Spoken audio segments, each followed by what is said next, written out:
is what we see around us. What do we see? We see a lot of things. One of them is everybody is running. Everybody is racing.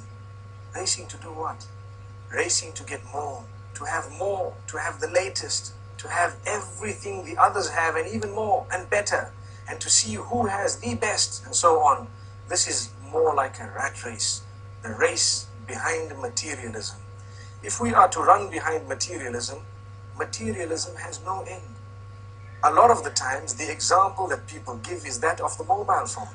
We always want the latest, even if the phone we have does our job and it is good and it has been faithful to us. We still want to change it. We want to update it. Sometimes when we cannot even afford to have a mobile phone, and we would have it, we would borrow, we would live on that which is credit, in the sense that we owe people and we don't even have the means to own something and we want it. The same applies to a motor vehicle, where you have a person who has a car, they've barely afforded it, but they want another one. They want to update it and they keep on updating it and they look at the other one and they want that one as well. And then they are never happy with what they have, because what you have, concentrate on it and thank the Almighty for what He has given you and for where He has placed you. And this is the contentment of the heart that is required by a believer. And we need to know, yes, if you can afford it very comfortably, then go to it. And maybe perhaps you are allowed to have it.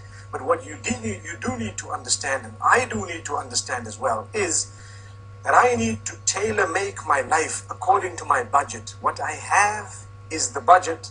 What I own is the amount that I have. I need to make sure that I buy that which I can afford. Why should I buy something I cannot afford? It is a burden on the shoulders. It is something that will bog me down. It is always a worry in the mind. Some people have, and we've seen this happening even in advanced countries, some people have lived on credit all their lives. So they have a job, the job pays them a good salary, their car is on hire purchase, the furniture is on hire purchase, the television on hire purchase, the computers on hire purchase, the phones on hire purchase, the furniture, everything on hire purchase. So much so that even their holidays are not yet paid for. And they've just swiped a card and it keeps on adding. They did not calculate that one day we might lose the job. Then how are we going to pay for it? And this has happened. It has happened in the most advanced of countries. Don't live on credit. Live your life according to your means. Yes, we should aim right at the skies, no harm in that. But do not pretend like you're living on a cloud when you have not yet moved above the ground, because that will probably bring you crashing to the ground. And this is why we say the race towards materialism does not stop. It continues. The more we run, the faster it runs. So we continue running behind it and there is no stopping. And for this reason we say harness it from the very beginning and you will be calm. You will lead a relaxed life. How many poor people do we have who sleep very well? And on the other hand, how many rich do we have who cannot sleep without a sleeping pill? How ironic. It should have been the other way around. But the reason is, sometimes the more we get, the more we want. And for this reason, the Almighty keeps us sometimes slightly backward so that we can enjoy our sleep. We can have a happy home from those. Yes, there is an exception. There are those who are wealthy and they use their wealth in the right direction and they do not allow that wealth to develop, or should I say to change in a negative way, their character and conduct. Because sometimes what wealth does, it messes a person up. Or, to word it more correctly, as we've always said, wealth does not spoil you, but it gives you the opportunity to show who you always were inside. And I think we've explained this in the past. Like someone working for a boss, and his boss tells him something he doesn't like, he might be very upset. He wants to show it, but because he's not as wealthy, he cannot show it. So he says, yes, sir. Thank you, sir. Okay, sir. But his heart is bubbling and bursting with all this, want to actually clarify and to answer back. He hasn't done it because of his standing.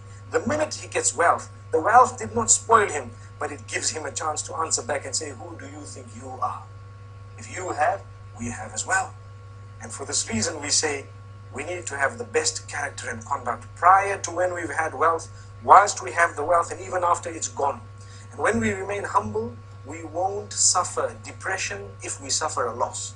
The minute we live a haughty, high life, one thing goes wrong and we're depressed. Why are we depressed? Because we were running behind materialistic items.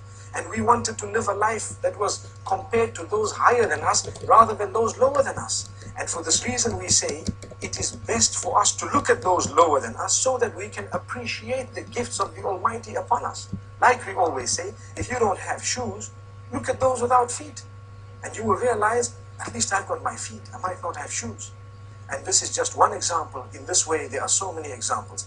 The youth out there, definitely the media plays a big role, a very big role, in convincing people to want things that they don't actually need. And this is why we need to distinguish between the wants and the needs. So sometimes it's a gift of the Almighty. Let's become happy with the condition we are on, and let us learn to budget very carefully before we spend. Spend very carefully, don't waste that money, and remember, the needs come before the wants. Until we meet again.